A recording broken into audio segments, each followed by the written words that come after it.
बिस्मिल्लाहिर्रहमानिर्रहीम। आज हम इक्विलिब्रियम की स्टेट्स को पढ़ेंगे। इक्विलिब्रियम की तीन स्टेट्स हैं, stable equilibrium, unstable equilibrium, neutral equilibrium. इस लेक्चर से पहले ज़रूरी है कि आप इक्विलिब्रियम की जो इससे पहले वाला लेक्चर है इसको ज़रूर देख लें और उसमें जो कंडीशन ऑफ इक्विलिब्रियम से इनको भी देख लें। बहरहाल स्टेबल इक्विलिब्रियम क्या है? स्टेबल इक्विलिब्रियम ये है कि अगर किसी बॉडी के अंदर हम कोई फोर्स लगाएं और उसमें कोई हरकत पैदा करें तो बॉडी हरकत के बाद वापस अपनी इक्विलिब्रियम स्टेट को मेंटेन कर ले।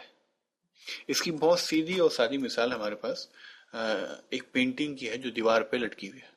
अगर हम पेंटिंग की एक तरफ से अगर पेंटिंग को पुश करते हैं तो क्या होता है, पेंटिंग थोड़ा सा दूसरी तरफ जाती है और वापस दोबारा अपनी पोजीशन पे आ जाती है। इसी तरीके से अगर दूसरी तरफ से करते हैं तो भी ऐसे ही होता है। अब हम अनस्टेबल इक्विलिब्रियम देखते हैं।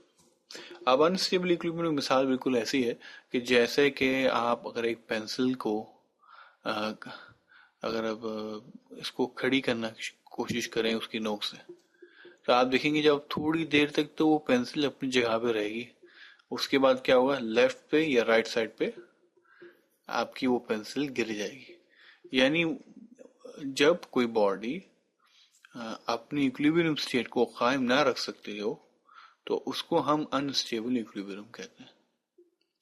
और न्यूट्रल इक्विलिब्रियम क्या है?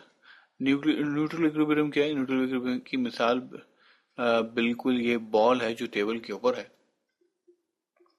कि अगर हम इस बॉल को इस डायरेक्शन में मूव करें या इस डायरेक्शन में मूव करें, ये बॉल अपने मूवमेंट के बाद दोबारा जिस पोजीशन पे भी जाएगी क्या होगा, वो अपना इक्विलिब्रियम स्टेट को मेंटेन रखेगी।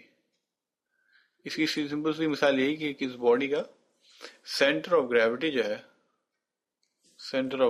जो है ये इसको हम जितना भी मूव करेंगे क्या वो ये चेंज नहीं होगा।